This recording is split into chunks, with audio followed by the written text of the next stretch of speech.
Everyone, welcome to my channel. ನಾನು ನಿಮ್ಮ ಅಕ್ಷತಾ ಸದಾನಂದ್.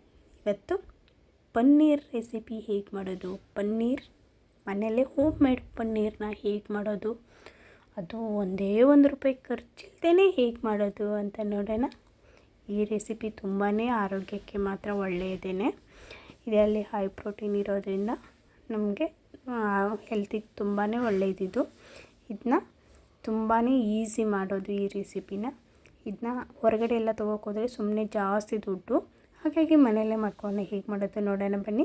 ನೋಡಿ, ಇಲ್ಲಿ ಫಸ್ಟು ಅಂಗನವಾಡಿಯಲ್ಲಿ ಕೊಟ್ಟಿರೋ ಹಾಲು ಪೌಡ್ರನ್ನ ತೊಗೊಂಡಿದ್ದೀನಿ. ಅದಕ್ಕೆ ಹೇಳಿದ್ದು ₹1 ಖರ್ಚಿಲ್ಲ ಅಂತ. ಇದು ಫ್ರೀಯಾಗೆ ಕೊಡ್ತಾರಲ್ವ ಅಂಗನವಾಡಿಲಿ. ಹೇಗೆ ಮಾಡೋದು ನೋಡೋಣ.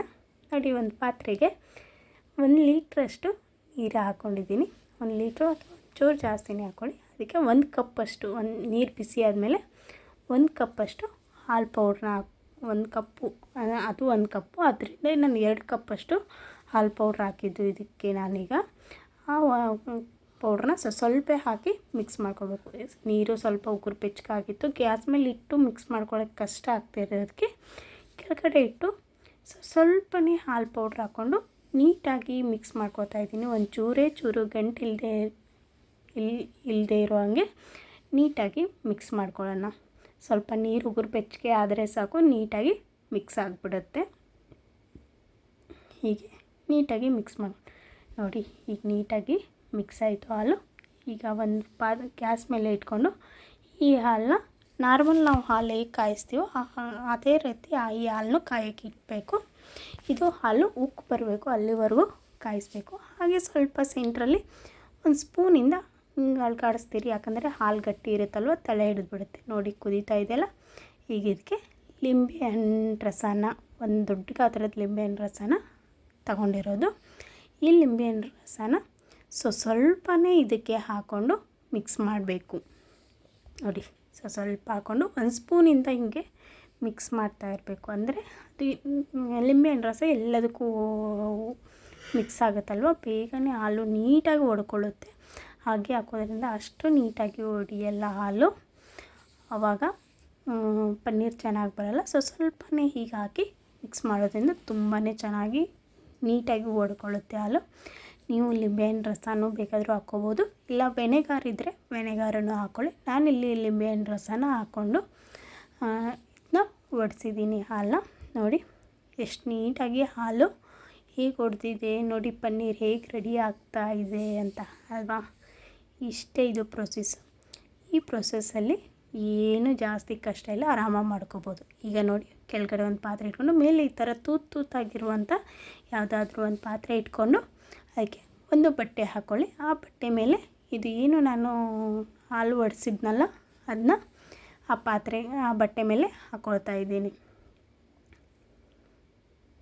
ಈಗ ಹಾಕ್ಬಿಟ್ಟು ನೋಡಿ, ಈಗ ಹಾಕ್ಬಿಟ್ಟು ಇದು ತುಂಬಾ ಸುಡ್ತಾ ಇರುತ್ತಲ್ವ, ನಮಗೆ ಅದರಲ್ಲಿಂದ ನೀರೆಲ್ಲ ಪೂರ್ತಿ ಹಿಂಡಿ ತೆಗಿಬೇಕು. ಅದು ಕಷ್ಟ ಆಗುತ್ತೆ ಸುಡ್ತಿದ್ರೆ. ಹಿಂಗೆ ಸ್ವಲ್ಪ ತಣ್ಣೀರು ಹಾಕ್ಬಿಟ್ಟು ಅದ್ರ ಜೊತೆಗೆ ಮಿಕ್ಸ್ ಮಾಡ್ಕೊಳ್ಳಿ. ಹೀಗೆ ಆವಾಗ ಸ್ವಲ್ಪ ಮಟ್ಟಿಗಾದರೆ ತಣ್ಣಗಾಗುತ್ತೆ. ಆವಾಗ ನಾವು ನೀಟಾಗಿ ಅದರಲ್ಲಿರೋ ನೀರನ್ನ ಹಿಂಡ್ಬೋದು. ನೋಡಿ, ಬಟ್ಟೆ ಎಲ್ಲ ಹೀಗೆ ಮಡ್ಚ್ಕೊಂಬಿಟ್ಟು ನೀಟಾಗಿ ಅದರಲ್ಲಿರುವ ನೀರನ್ನ ಹಿಂಡೋಣ. ಆದರೂ ಸುಡ್ತಾ ಇರುತ್ತೆ, ಕೈ ಹುಷಾರಾಗಿ ಹಿಂಡ್ಕೊಳ್ಳಿ.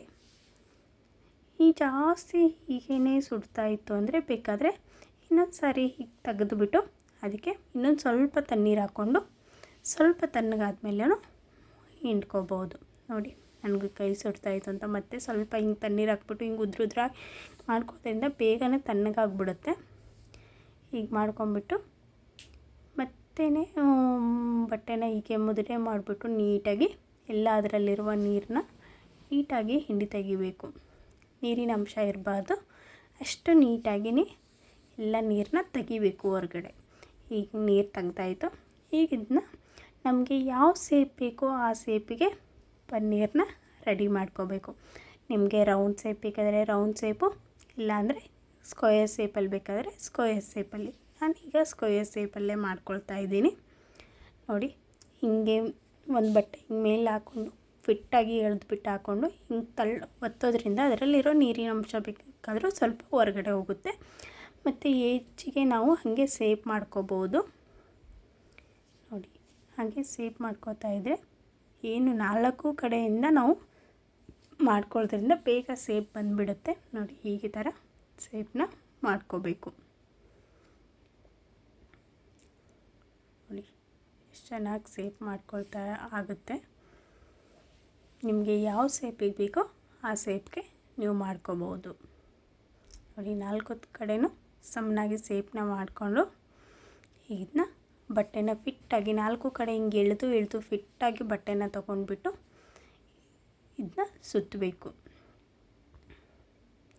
ನಿಮ್ಗೆ ಅದಕ್ಕೆ ಎಷ್ಟು ಬೇಕೋ ಅಷ್ಟೇ ಬಟ್ಟೆ ತೊಗೊಂಡ್ರು ಸರಿ. ನಾನಿಲ್ಲಿ ಸ್ವಲ್ಪ ದೊಡ್ಡದೇ ಬಟ್ಟೆ ಇತ್ತು, ಹಾಗಾಗಿ ನೀಟಾಗಿ ಬಟ್ಟೆನ 4 ಕಡೆಯಿಂದ ಸುತ್ತಾ ಇದ್ದೀನಿ.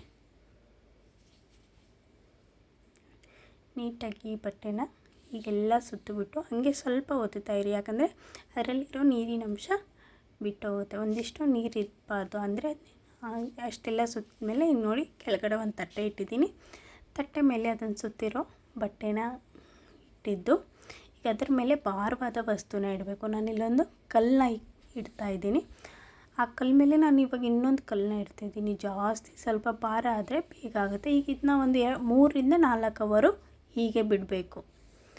ಅಂದರೆ ಅದು ನೀಟಾಗಿ ಎಲ್ಲ ಇಟ್ಕೊಂಡು ಒಂದು ನಾವು ಯಾವ ಆಕಾರಕ್ಕೆ ಹಾಕಿರ್ತೀವೋ ಆ ಸ್ಕೇಪ್ಗೆ ಬರುತ್ತೆ. ಇವಾಗ ಒಂದು 3 ಅವರ್ ಆಗಿದೆ. ಇದನ್ನು ತೆಗಿತಾ ಇದ್ದೀನಿ. ನೋಡಿ 3 ಅವರ್ ಆದಮೇಲೆ ಇದನ್ನ ಬಟ್ಟೆನ ಬಿಚ್ಚುತ್ತಾ ಇದ್ದೀನಿ. ನೋಡಿ ಎಷ್ಟು ಚೆನ್ನಾಗಿ ಬಂದಿದೆ ಅಲ್ವಾ.